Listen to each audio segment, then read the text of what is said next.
오늘 우리에게 주신 하나님의 말씀은 히브리서 12장 14절 말씀입니다.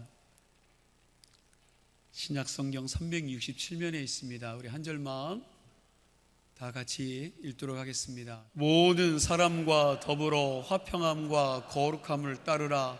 이것이 없이는 아무도 주를 보지 못하리라. 아멘.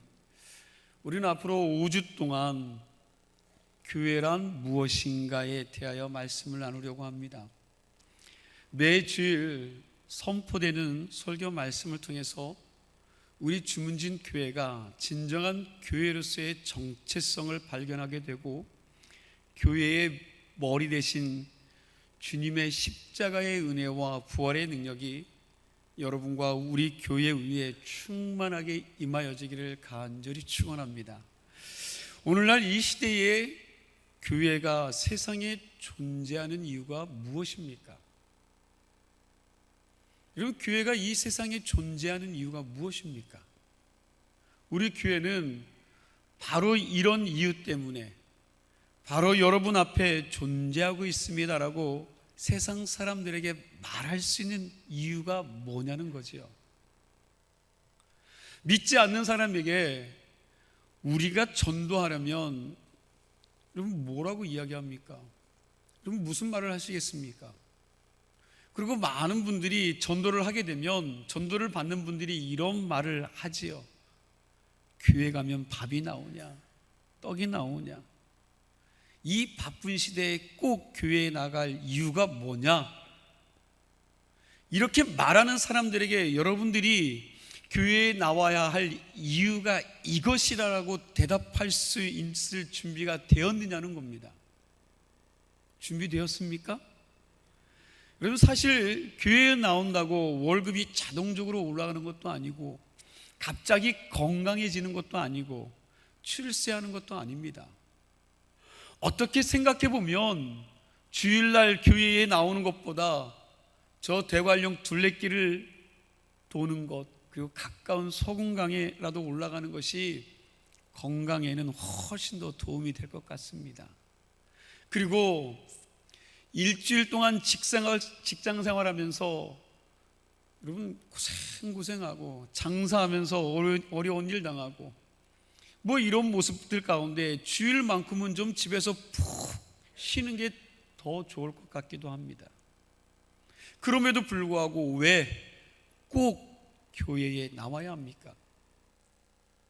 사람들이 교회에 반드시 나와야 할 이유와 그리고 교회가 아니면 다른 곳에서는 절대로 출 수 없는 이것을 오늘 여러분과 제가 함께 말씀을 나누는 가운데 깊이 깨닫는 그런 소망이 있길 간절히 소망합니다. 오늘 첫 번째 시간인데 본문 말씀은 이미 제가 몇 주 전에 설교 말씀 가운데 인용했던 그런 말씀 구절입니다. 우리 14절 말씀 다시 한번 같이 읽겠습니다. 14절 말씀입니다. 함께 읽습니다. 모든 사람과 더불어 화평함과 거룩함을 따르라. 이것이 없이는 아무도 주를 보지 못하리라. 아멘. 모든 사람과 더불어 화평함과 거룩함을 따르라. 한 영어 성경의 번역을 보니까 우리말로 이렇게 표현했습니다. 한번 잘 들어보시기 바랍니다. 모든 사람과 평화롭고 그리고 거룩하게 살도록 최선을 다해 노력하십시오. 그렇지 않으면 어느 누구도 장차 주님을 볼 수 없을 것입니다. 여러분, 이 말씀이 별거 아닌 것 같지만 잘 보면 누구도 누구를 볼 수가 없어요. 주님을 볼 수 없다는 거예요. 뭐 하지 않으면, 화평하지 않으면.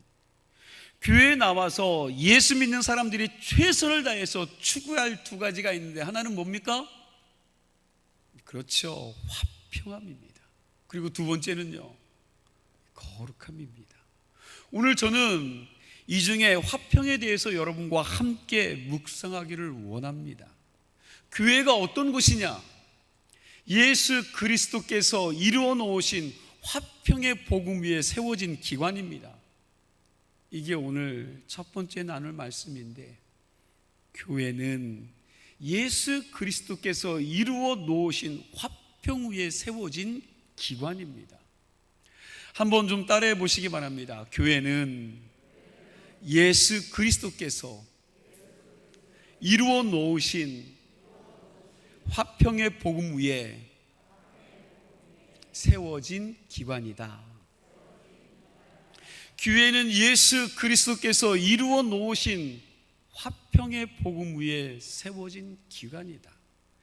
히브리서를 여러분 1장부터 쭉 읽어가다 보면 히브리서 기자가 이렇게 이야기합니다. 우리가 쫓아갈 믿음에 대해서 강조하면서 이야기하는 것 하나가 있는데, 그게 뭐냐? 우리가 걷고 있는 믿음의 길이 어느 날 갑자기 하늘에서 뚝 떨어진 것이 아니라는 겁니다.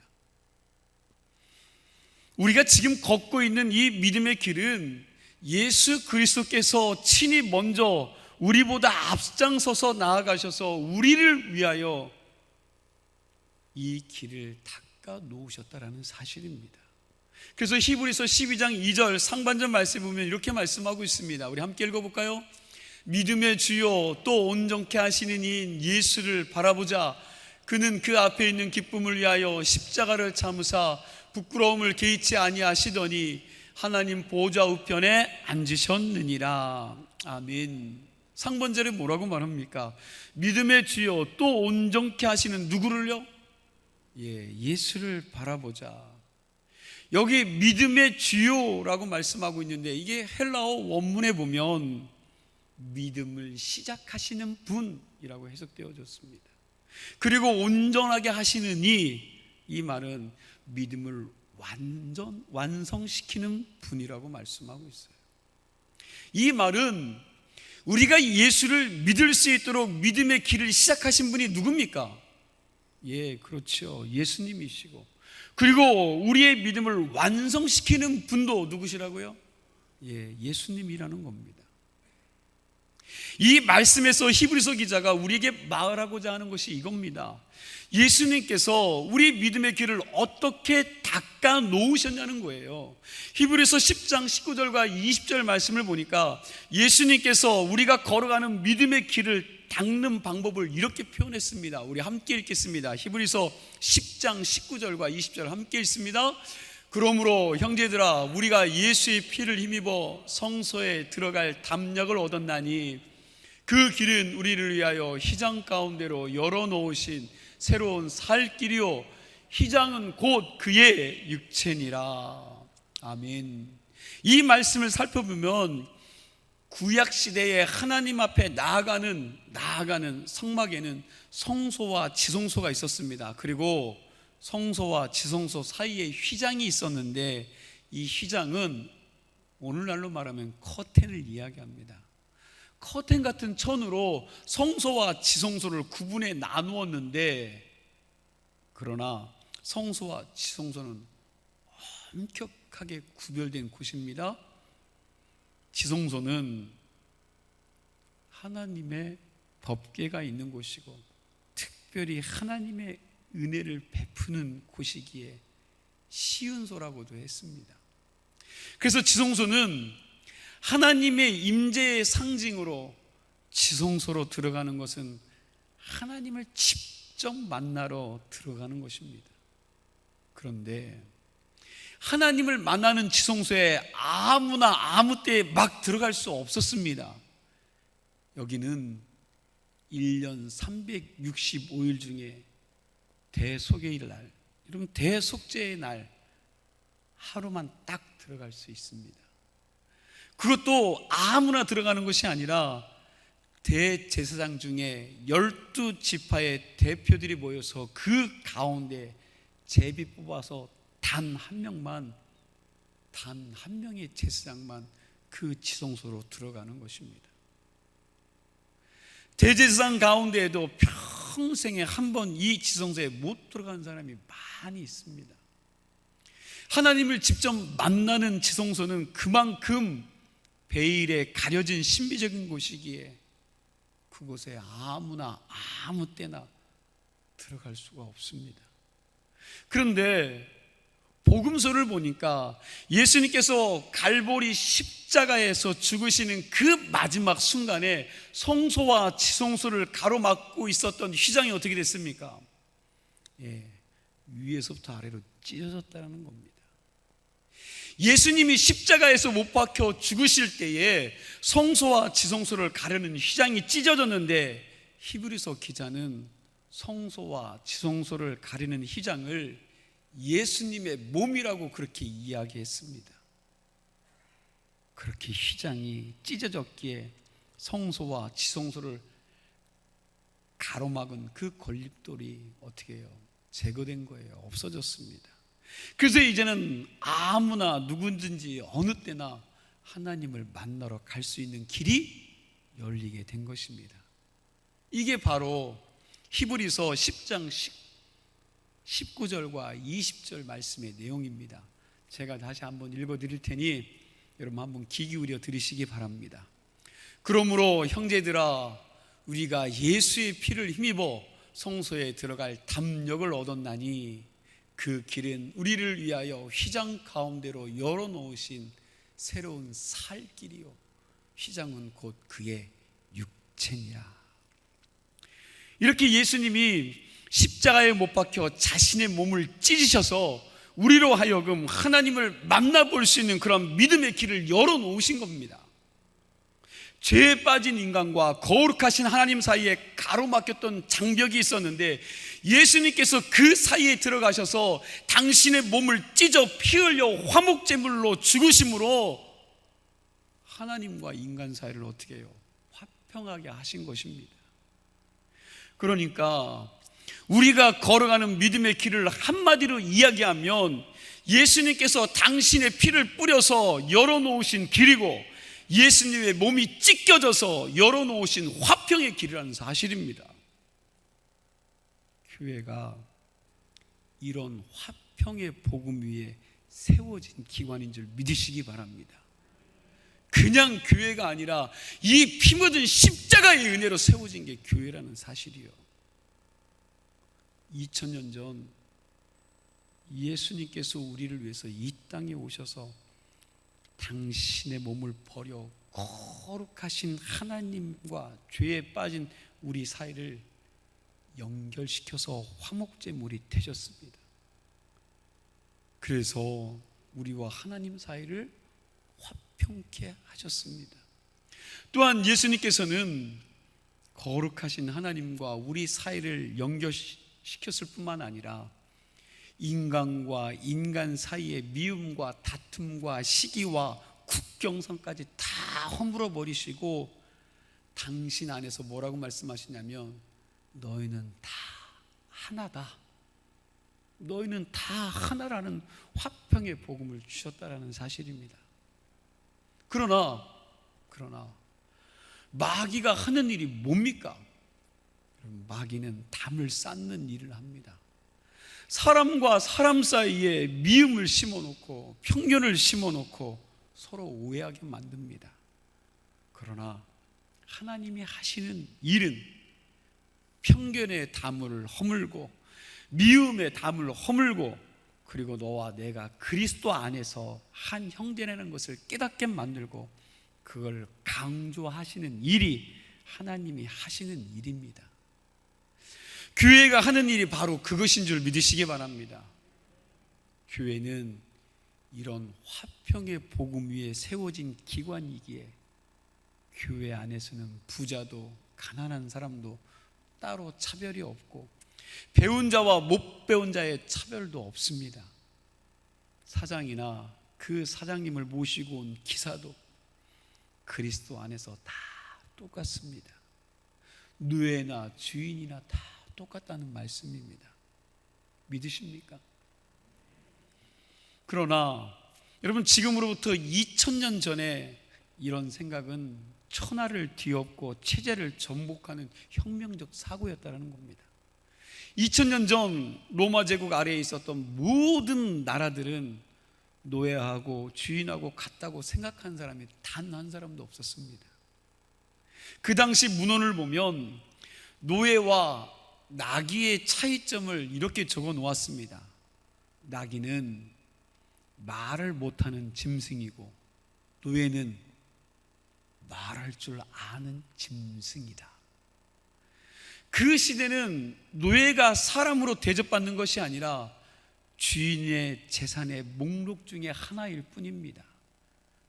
나귀가 병들면 내다 버리는 것처럼 노예가 병들면 폐기 처분하는 것이 그 당시의 상황이었습니다. 그런데 예수님께서 주인하고 노예하고 같다고 그랬는데 이건 체제를 뒤엎는 엄청난 메시지였습니다. 특별히 그 당시 유대인들은 자기들은 하나님의 특별한 사랑을 받는 선민으로서 천국은 자동적으로 들어갈 수 있다고 생각했기 때문에 이방인들을 바라볼 때 그들을 멸시했습니다. 그리고 그들에게 지옥의 불쏘시개에 불과하다라고 그들은 여겼습니다. 이게 유대인들의 사고방식이었는데 예수님은 그런 유대인들에게 당신도 유대인이면서도 우리나 이방인이나 하나님 앞에서 뭐하다고요? 네, 다 똑같다고 그렇게 말씀하신 겁니다. 그리고 그때 로마 황제는 신처럼 추앙받고 있었던 시대예요. 그냥 신 자체였습니다. 그런데 예수님은 로마 황제하고 일반 국민들하고 어떻다고요? 예, 다 똑같다고 그랬는데 이게 그 시대의 반역적인 언어였습니다. 이런 말들 때문에 로마 황제가 예수 믿는 사람들을 그냥 사자굴에 잡아서 집어넣는 겁니다. 그리고 십자가에 거꾸로 못 박아 매달아 죽이는 거지요. 지금 이 시대 사람들이 너무나 당연시 여기고 있는 자유나 평등이나 인권, 이런 것들은 예수님이 오시기 전 이 땅에서는 전혀 발견할 수가 없었습니다. 예수님이 오시고 난 다음에 이 땅에 진정한 인권이 세워지게 된 것입니다. 이게 하나님이 주신 선물입니다. 믿으십니까? 이게 하나님이 주신 선물이요. 그러나 오늘날 인본주의자들이 말하는 그 인권과 주님이 말씀하시는 인권이 같은 것이라고 오해해서는 안 됩니다. 같지 않다라는 거예요. 자, 이제 교회는 예수 그리스도께서 이루어 놓으신 이 화평의 복음을 지켜가야 하며 그리고 이것을 세상 속에 알리고 드러내는 공동체가 되어야 합니다.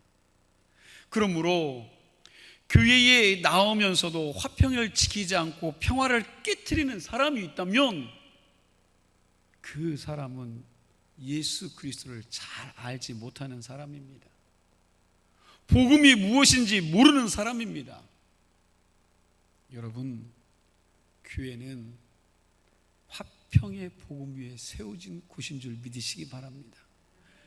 우리는 우리 주문진 교회를 서로의 의견이 다르고 생각이 달라도 주님 안에서 한몸 되어 주님을 기쁘시게 해드리는 화평의 또한 평화로운 교회로 만들어 가야 합니다.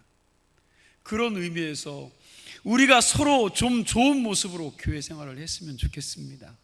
항상 서로에게 좋은 말을 하고 밝은 웃음을 선물하고 서로 평화로운 얼굴을 가지고 기뻐하며 화평을 서로 나누는 아름다운 주문진 교회로 만드시기를 간절히 축원합니다.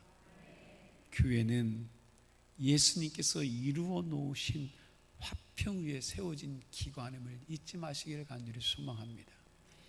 두 번째로, 교회는 세상의 모든 사람들이 참 평안을 경험할 수 있는 유일한 기관입니다. 뭘 경험한다고요? 참 평안입니다.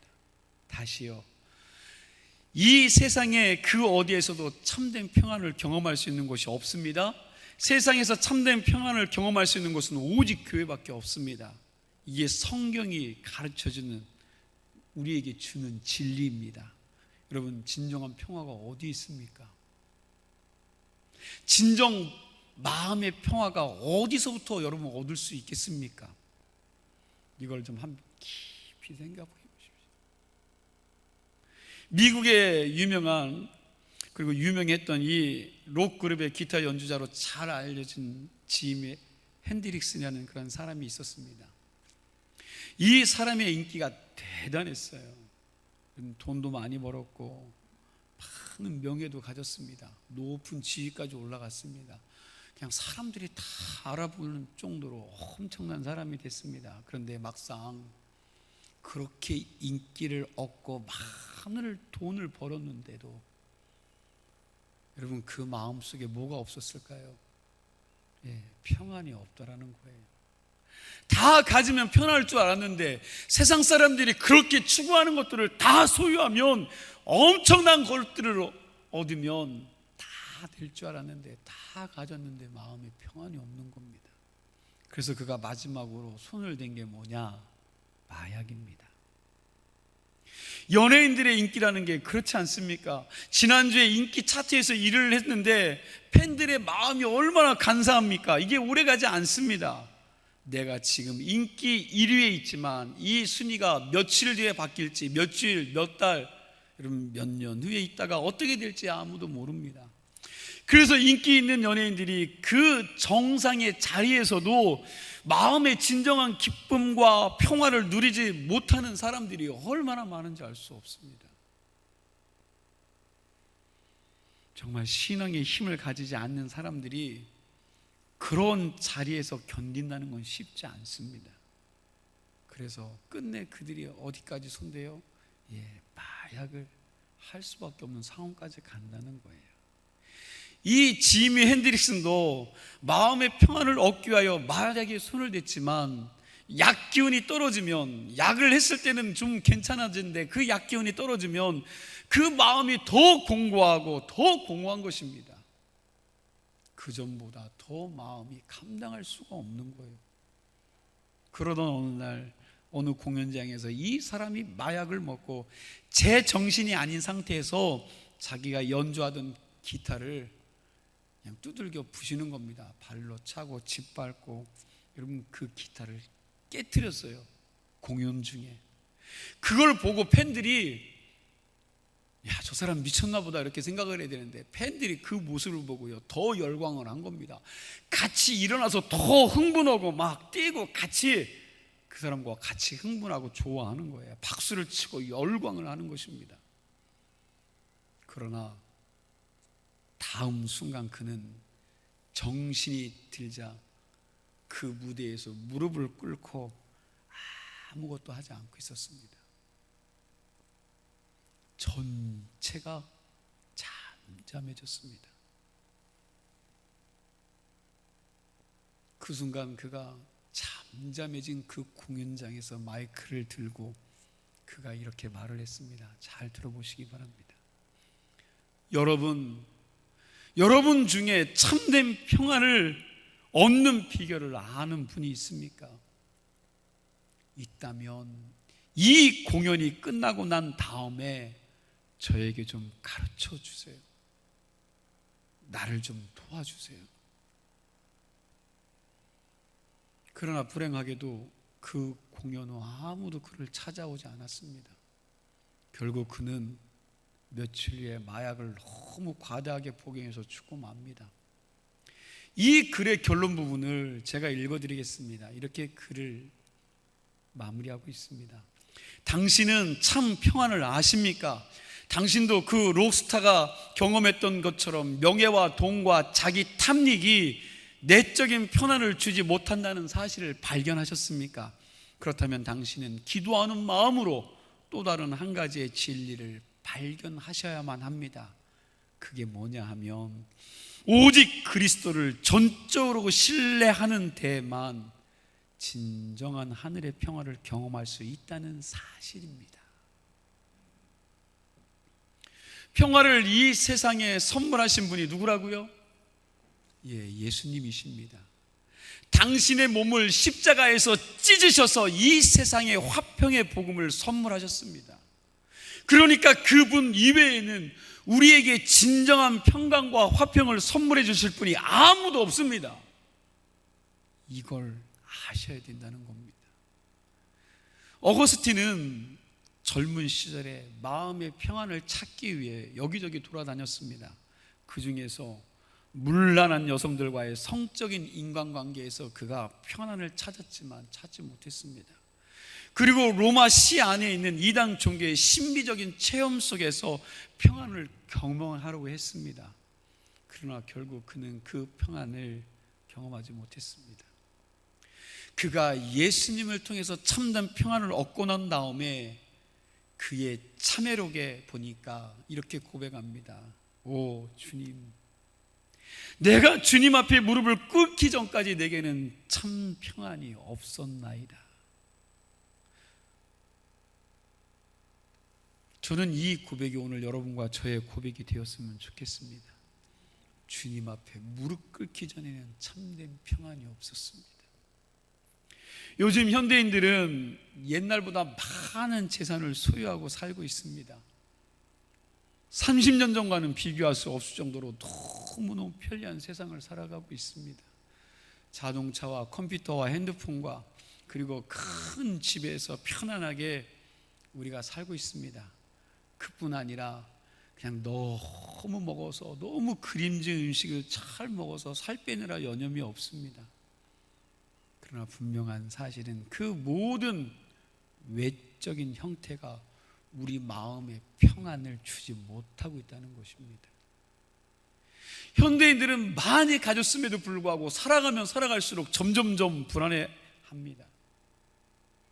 그래서인지 오히려 복술, 사주, 카드점, 요가, 참선, 명상 같은 것들이 상대적으로 더 번성하는 것 같습니다.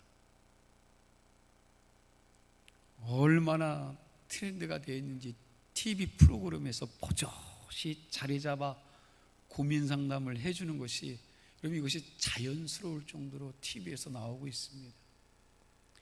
사람들이 이 급변하는 현대 문명 속에서 불안하니까 내일에 대한 그 두려움 때문에 이러한 방법을 동원해서라도 뭘 찾기 위해서요? 마음의 평안을 얻으려고 한다는 것입니다. 여러분 선방이라는 거 아십니까? 선방. 참선하는 방을 선방이라고 그러죠. 예전에 그 선방이라는 곳에서 하는 명상을 케이블 TV에서 방영하는 것을 제가 좀 보았습니다. 거기 보니까 웃음 명상이라는 것이 나오더라고요. 웃음 명상. 이게 뭐냐면 웃음 명상은 그냥 이유도 없이 막 웃는 겁니다. 그렇게 웃다 보면 심리적인 치료가 일어난다는 겁니다. 그런데 이게 벌써 한 25년 전 미국의 어느 기독교 단체에서 웃음 치료라고 해서 성령을 받으면 웃음이 생긴다고 한 것과 비슷합니다. 제가 그걸 보고 기독교 비냐드 영성을 선방에서 끌어다가 써먹는가 하는 생각을 했습니다. 그 선방에서 다른 사람들은 여러분 눈물이 날 만큼 정신없게 웃고 있었는데 그 중에 청년 하나가 웃지도 않고 다른 사람들 웃는 것을 구경만 하고 있습니다. 기자가 그 청년에게 묻습니다. 당신은 왜 안 웃습니까? 그랬더니 그 청년이 이렇게 말하는 것입니다. 얼마나 세상에서 웃을 일이 없었으면 사람 짓이 저 짓을 해가면서까지 웃어야 하는가 하는 생각이 들자 비참해서 그냥 그러고 있었다는 것입니다. 여러분, 그렇게 웃고 난리를 치고 몸부림을 친다고 해도 여러분 내 마음에 평안이 옵니까? 몸을 흔들면서 억지 웃음을 짜낸다고 해서 내 마음에 평안이 올까요? 물론 잠시 그렇게 소리내서 웃다 보면 카타르시스가 있을지도 모릅니다. 잠깐은 심리적인 효과가 있을 것입니다. 그러나 그 마음속에 여전히 삶에 대한 두려움이 그대로 있습니다. 우리가 분명히 알아야 할 것이 있습니다. 역사학자 이원설 박사가 표현한 것처럼 진정한 평안은 하나님만이 주시는 선물입니다. 요한복음 14장 27절 말씀입니다. 우리 함께 읽습니다. 함께 읽겠습니다. 평안을 너희에게 끼치노니 곧 나의 평안을 너희에게 주노라. 내가 너희에게 주는 것은 세상이 주는 것과 같지 아니하니라. 너희는 마음에 근심하지도 말고 두려워하지도 말라. 아멘. 교회 매일 일용할 양식을 주지 않습니다. 무조건 승진하게 만들지도 않습니다. 하지만 교회만이 세상이 줄 수 없는 것을 줄 수 있는 게 있는데, 그게 바로 하늘의 평안입니다. 교회만이 사람들에게 진정한 평강을 줄 수 있습니다. 제가 목회지에서 있었던 일입니다.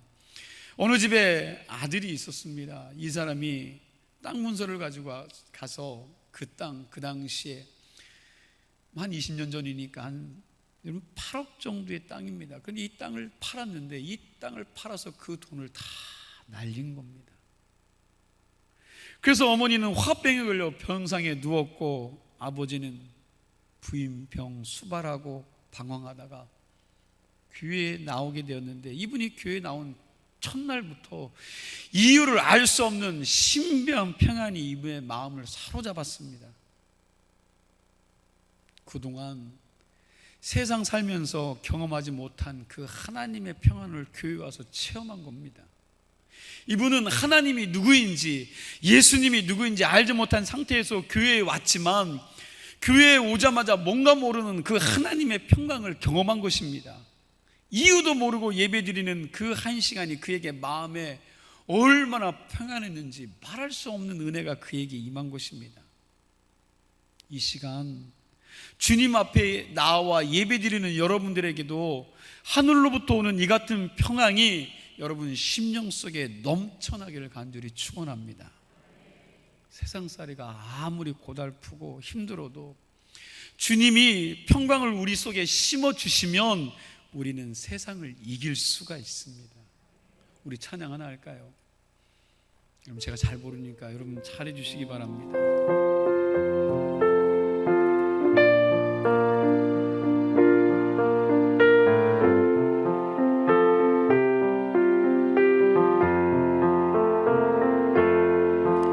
내 맘속에 있는 참된 이 평안은 누구도 빼앗을 수 없네. 주님은 내 맘 구주 되시옵네. 오주 없이 살 수 없네. 평화 없는 세상,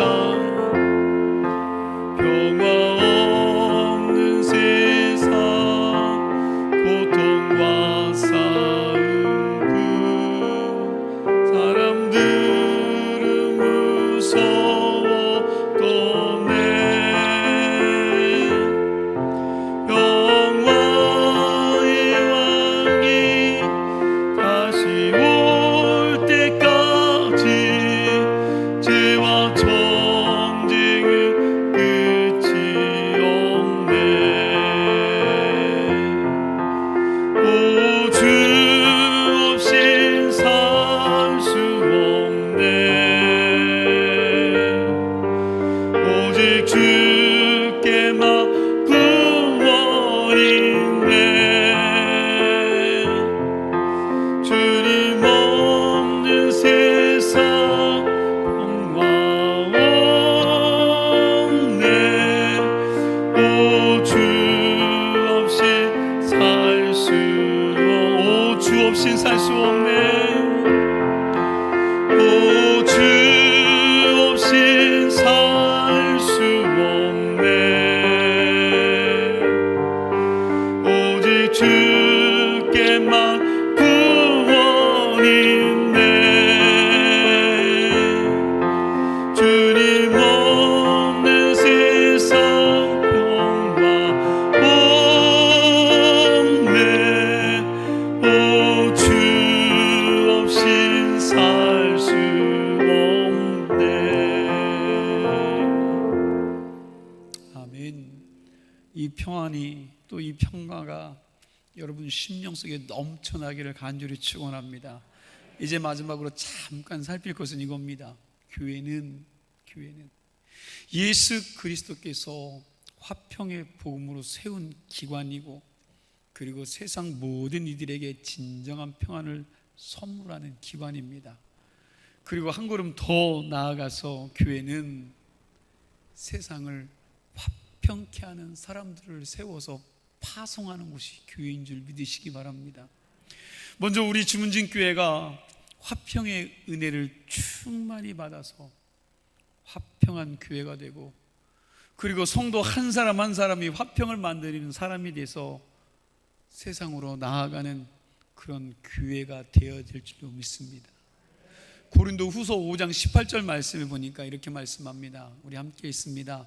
모든 것이 하나님께로부터 났으며 그가 그리스도로 말미암아 우리를 자기와 화목하게 하시고 또 우리에게 화목하게 하는 직분을 지셨으니.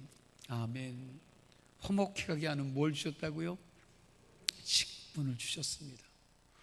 화목하게 하는 사명이 우리에게 있다는 겁니다. 예수 믿기 전에는 싸움꾼이었지만, 그러나 예수 믿고 난 다음에는 화평꾼이 되어야 될 줄 믿으시기 바랍니다. 평화를 만들어내는 사람들이 되시길 간절히 축원합니다. 그러나 이게 내 능력으로 되는 것이 아닙니다.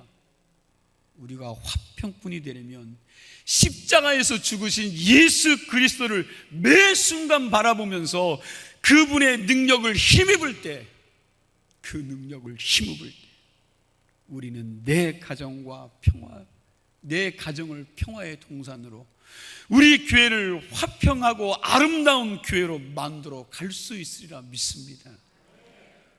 이 한 주간도 이 주님 십자가를 바라보면서 평화의 도구로 쓰임받는 믿음의 성도님들이 다 되시기를 주의 이름으로 축원합니다. 기도하시겠습니다.